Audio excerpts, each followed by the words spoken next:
Praise the lord. హల్లెలూయా. దేవుని నామానికి స్తోత్రాలు. మీ అందరికీ నా వందనాలు తెలియజేస్తున్నాను. ఈ దినం కొరకు పరిశుద్ధాత్మ దేవుడు సిద్ధపరిచినటువంటి మాటలు ప్రియ సహోదరి సహోదరుడా, ప్రకటన గ్రంథము 2వ అధ్యాయము ఎఫెసీ సంఘంతో మాట్లాడినట్టు దేవుడు ఈ దినం మీతో మాట్లాడుతున్నారు. మొదటి ప్రేమను మరలా కనపరచండి అని చెప్పి దేవుడు ఈ దినం మీతో మాట్లాడాలనుకుంటున్నారు. ఇప్పటి వరకు నీవు భక్తి అంతా బాగానే చేశావు, నీ యొక్క పేషెన్స్ నేను ఎరిగి ఉన్నాను, నీ యొక్క వర్క్స్ నేను ఎరిగి ఉన్నాను, నీ కార్యాలు అంతా మంచిగా ఉన్నాయి, కానీ నీ యొక్క మొదటి ప్రేమను మరలా కనపరచు అని చెప్పి దేవుడు ఎఫ్ఎస్సి సంఘంతో మాట్లాడినట్టు ఈ దినం నీతో మాట్లాడుతున్నారు.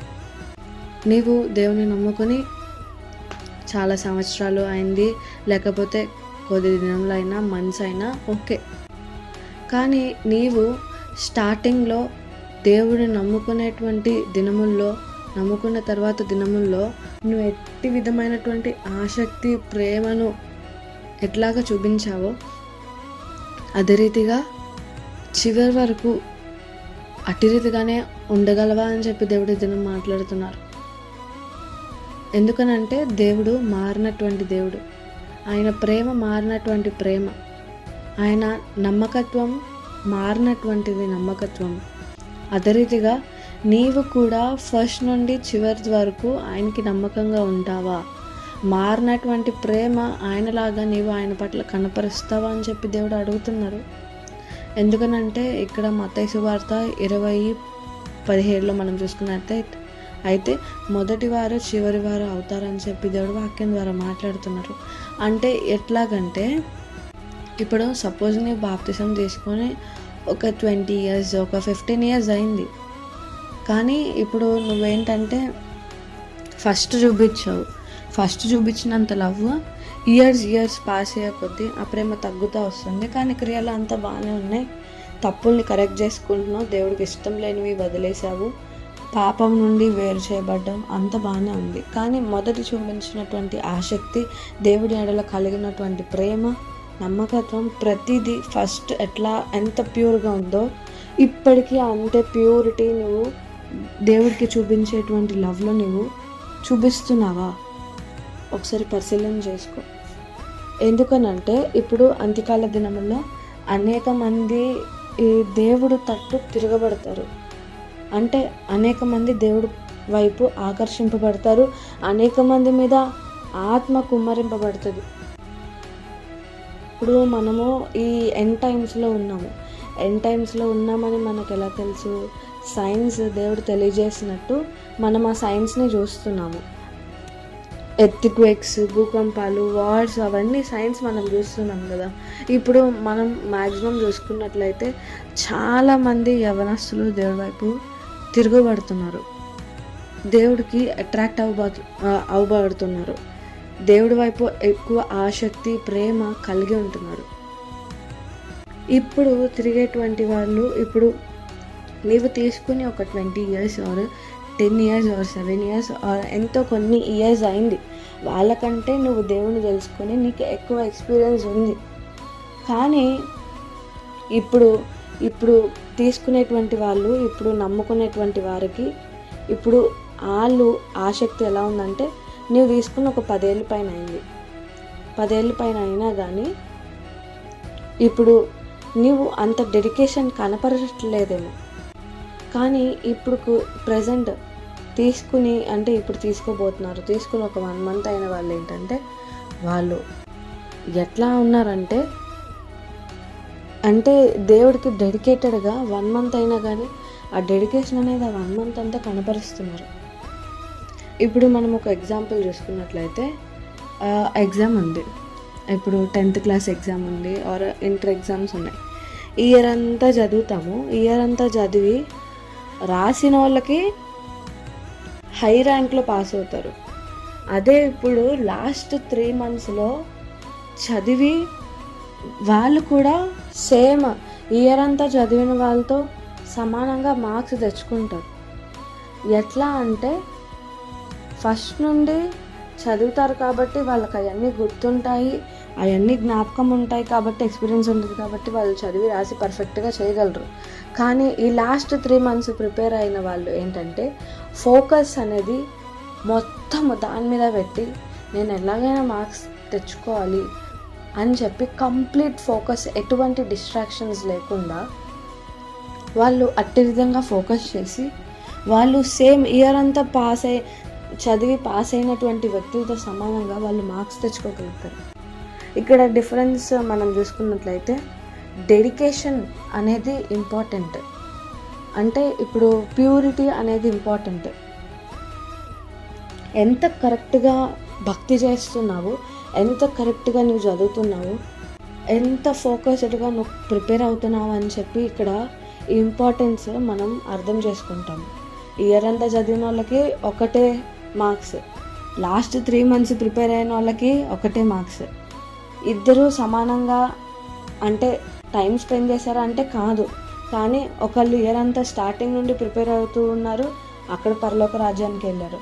ఇంకోళ్ళు లాస్ట్ 3 months రిపెంట్ అవుతూ వాళ్ళ యొక్క తప్పులు కరెక్ట్ చేసుకుంటూ ఆ 3 months పర్ఫెక్ట్గా అంటే బాప్తిసం తీసుకుని చాలా ఏళ్ళు ఉన్నటువంటి వ్యక్తులతో కంపేర్ చేసుకుంటే వాళ్ళు అన్ని ఇయర్స్లో కంప్లీట్గా నమ్మకంగా ఉండలేకపోయినా ఇప్పుడు తీసుకున్నటువంటి బాప్తిసం తీసుకున్న వాళ్ళు ఒక 3 years అయినా కానీ ఆ 3 years చాలా ఫెయిత్ఫుల్గా ఆయన దేవుడు ఎలా కనపరుచుకున్నప్పుడు దేవుడు అంటే సీనియారిటీ కలిగిన వాళ్ళతో సమానంగా దేవుడు వాళ్ళని పరలోక రాజ్యంలో చేర్చుకునేటువంటి వ్యక్తులుగా ఉంటున్నారు. అదే రీతిగా ఈ దినము నీ యొక్క ప్రేమ అనేది, లేకపోతే భక్తి అనేది కానీ, నీ యొక్క డెడికేషన్ అనేది కానీ, దేవుడి పట్ల ఫోకస్ అనేది కానీ ఏమైనా తగ్గిందో ఒకసారి జ్ఞాపకం చేసుకో. ఎందుకనంటే నీ తర్వాత బాప్తిసం తీసుకున్న వాళ్ళు అంటే ఇప్పుడు జూనియర్స్ సీనియర్స్ అన్నట్టు, ఇప్పుడు సీనియారిటీ కలిగినటువంటి నీ తర్వాత వచ్చేటువంటి జూనియర్స్ వాళ్ళు నీకంటే డెడికేషన్ కనపరిచేటువంటి వ్యక్తులుగా ఉంటున్నారు. నీకంటే వాళ్ళు నమ్ముకున్నది కొద్ది సంవత్సరాలైనా కానీ, కొద్ది నెలలైనా కానీ వాళ్ళు అందులో వాళ్ళ 100% ఇస్తున్నారు. కానీ నీవు సీనియారిటీ కలిగి ఉండి ఇన్ని ఇయర్స్లో నువ్వు ఎన్నేళ్ళు నమ్మకంగా ఉన్నావు, ఎన్నేళ్ళు ఫోకస్డ్గా డెడికేటెడ్గా దేవుడికి ఉన్నావు, కరెక్ట్గా ఉన్నావా కంప్లీట్గా? సరి చేసుకో. ఎందుకనంటే అంత్యకాల దినముల్లో మొదటి వాళ్ళు కడపటి వాళ్ళు అవుతారు, కడపటి వాళ్ళు మొదటి వాళ్ళు అవుతారు. ఇక్కడ నీవు మొదటి ప్రేమను ఇప్పటి వరకు కనపరిచి నమ్మకంగా ఉంటేనే నీవు కూడా నీ యొక్క ప్లేస్ చేంజ్ అవ్వకుండా ఉంటుంది. అదే ఇప్పుడు ఫస్ట్ కనపరిచి చివరి వరకు నీవు ప్రిపరేషన్ లేకుండా నీవు లైట్ తీసుకుని ఫస్ట్ నేను చేశానుగా ఇప్పటి వరకు కరెక్ట్గా ఉన్నాగా, ఇప్పుడు కరెక్ట్గా లేకపోయినా పర్లేదు అంటే అది అసలు వ్యాలిడ్ అవ్వదు. ఎందుకనంటే దేవుడు ఆయన చివరి వరకు మనం పుట్టక మునుపు నుండి మనం చనిపోయేదాకా నమ్మకంగా ఆయన ప్రేమను సమానంగా చేంజ్ కానటువంటి ప్రేమను మనకు చూపిస్తున్నారు కదా. అదే రీతిగా మనం కూడా ఆయన పట్ల చేంజ్ కానటువంటి భక్తిని, ప్రేమని, ఫోకస్ని, డెడికేషన్ని ప్రతిదీ ఆయన పట్ల కనపరిచేటువంటి వ్యక్తులుగా నీవు ఉండాలి. ఎందుకంటే నీవు ఆయన కుమారుడుగా ఉన్నప్పుడు ఆయన అనుసరించినట్లే, ఆయన ఉన్నట్లే నీవు కూడా ఉండాలి కదా. నేను స్టార్టింగ్లో చేశాను కదా, ఇన్నేళ్ళు నేను కరెక్ట్గానే జీవించాను కదా, ఇప్పుడు నేను భక్తి అటు ఇటు లైట్గా చేసినా కానీ పర్లేదులే అని చెప్పి అనుకోవడానికి లేదు. ఎందుకనంటే సపోజ్ దేవుడు రాకడా మనం అనుకుంటే రేపే రాబోతుంది. ఇప్పుడు కొంతమంది దేవుణ్ణి తెలుసుకున్న వాళ్ళు, ఇప్పుడిప్పుడే దేవుడిని తెలుసుకున్న వాళ్ళు ఈ యొక్క దినం అంటే రేపు రాబోతున్నారంటే ఈ యొక్క దినం నీ చేతిలో ఉంది. ఈ యొక్క దినం నీ చేతిలో ఉన్నప్పుడు ఇప్పుడిప్పుడే దేవుని తెలుసుకున్న వాళ్ళు ఈ భయంతో వాళ్ళ యొక్క తప్పులన్నీ రిపెంట్ అయిపోయి వాళ్ళు క్లీన్ చేసుకుని దేవుడిని నమ్ముకొని బాప్తిసం తీసుకొని దేవుడికి నమ్మకంగా ఈ యొక్క దినం ఉన్నా కానీ వాళ్ళు పరలోక రాజ్యంలో చేర్చబడతారు. కానీ నువ్వు ఈ యొక్క దినం నువ్వు నెగ్లెక్ట్ చేసి ఇన్ని డేస్ నేను నమ్మకంగా ఉన్నా కదా, ఈ ఒక్కటే నమ్మకంగా లేకపోతే అంటే ఫెయిత్ అంటే అంత డెడికేటెడ్గా లేకపోయినా పర్లేదు అనుకుంటే విడవబడేటువంటి గుంపులో ఉంటావు. దేవుడు అందుకనే నీవు అట్రీతిగా ఉండడానికి వీల్లేదు. అందుకోసమే మరలా కరెక్ట్ చేసుకుంటావు అని చెప్పి ఈ దినం నీతో మాట్లాడుతున్నారు. ఫస్ట్ నుండి లాస్ట్ దాకా చేంజ్ కానటువంటి భక్తి ఆయన పట్ల కనపరచు. అప్పుడు నీ యొక్క ప్లేస్ చేంజ్ కానటువంటి ప్లేస్లో ఉంటుంది. అదే నీవు మొదట కనపరిచి చివరి వరకు అట్లా లేకుండా చివరి లైట్ తీసుకున్నట్లయితే నీ యొక్క ప్లేస్ లాస్ట్కి చేంజ్ అయ్యేటువంటి పొజిషన్లో ఉంటుంది. నీ ముందు ఎవరైతే బాప్తిసం తీసుకొని నమ్ముకున్నారో, నీకంటే జూనియర్స్గా ఎవరైతే దేవుని నమ్ముకుని ఉన్నారో వాళ్ళు ఫస్ట్ ప్లేస్లో మార్చబడేటువంటి వ్యక్తులుగా ఉంటారు. నీ యొక్క ప్లేస్ని డిసైడ్ చేసుకోవాల్సింది ఫస్ట్ లాస్ట్ అనేది నీ యొక్క చేతుల్లోనే ఉంది. కానీ దేవుడు నీ పట్ల ఎంతో ప్రేమ కలిగి ఉన్నారు, నేను ఎంతో ప్రేమిస్తున్నారు. ఆయన పిల్లలమైనటువంటి నీవు ఆయన దృష్టిలో ఇప్పుడు ఫస్ట్ ప్లేస్లోనే ఉండాలని కోరుకుంటున్నారు. నీవు కూడా అట్లా కోరుకున్నట్లయితే నీవు మొదట కనపరిచినటువంటి ప్రేమని ఇప్పుడు కూడా కనపరచు. ఆయన రాకడ వచ్చే వరకు మొదటి ప్రేమని డైలీ ప్రాక్టీస్ చేస్తూ కాదు, డైలీ కనపరుస్తూ ఎప్పటికప్పుడు నాకు న్యూ డేనే, పాతవి జ్ఞాపకం చేసుకోకుండా ఎప్పటికప్పుడు నూతనంగా ఆయన పట్ల డెడికేషన్, ఫోకస్, ప్రేమ అనేది కనపరుస్తూ ఉండాలి.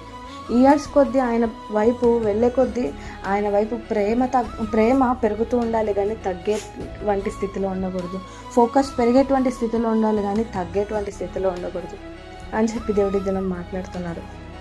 దేవుడికి దగ్గరయ్యే కొద్దీ నీలో తగ్గింపు పెరగాలి కానీ నేను ఇన్ని ఇయర్స్ నమ్మకంగా ఉన్నా కదా అని చెప్పి నీలో హెచ్చింపు రాకూడదు, ఈ యొక్క ప్రైడ్ రాకూడదు.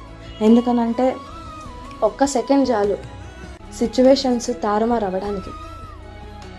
కానీ ఆ సిచ్యువేషన్స్లో తారుమారు అవ్వకుండా నువ్వు ఎక్కడున్నా అక్కడే ఉండాలి అంటే నీవు నమ్మకంగా ఎవ్రీడే నువ్వు దేవుడికి నమ్మకంగా ఉండు. ఫస్ట్ లవ్ని చివరి వరకు, ఆయన రాకడలో ఎత్తబడే వరకు నీ యొక్క నమ్మకత్వాన్ని కనపరుస్తుంది. ఫస్ట్ నుండి చివరి వరకు సేమ్ లవ్ని ఆయన నీ పట్ల కనపరిచినట్టు కనపరచు. ఈ యొక్క మాటలను హృదయంలోకి తీసుకొని ఇటు రీతిగా నీ యొక్క మిస్టేక్స్ ఏమైనా ఉంటే కరెక్ట్ చేసుకొని, ఛాన్స్ ఏమైనా ఉందేమో నీ యొక్క ప్లేస్ మారేటువంటి సిచ్యువేషన్ క్రియేట్ చేసుకుంటున్నావేమో, అందుకోసమే నీకు ఒక వార్నింగ్ లాగా తారుమారయ్యే సిచ్యువేషన్ ఉంది. నువ్వు ఇప్పుడు కరెక్ట్ చేసుకోకపోతే నువ్వు ఎత్తబడే గుంపులో ఉండవు, విడవబడతావు. నీకంటే ముందుగా నీ తర్వాత తీసుకున్నటువంటి దేవుని ఆయన నమ్ముకున్నటువంటి వాళ్ళు పరలోక రాజ్యంలో ఉంటారని చెప్పి దేవుడి దినం మీతో మాట్లాడుతున్నారు. అట్టి కృప దేవుడు మీకు దయచేయను కాక. ఆమేన్.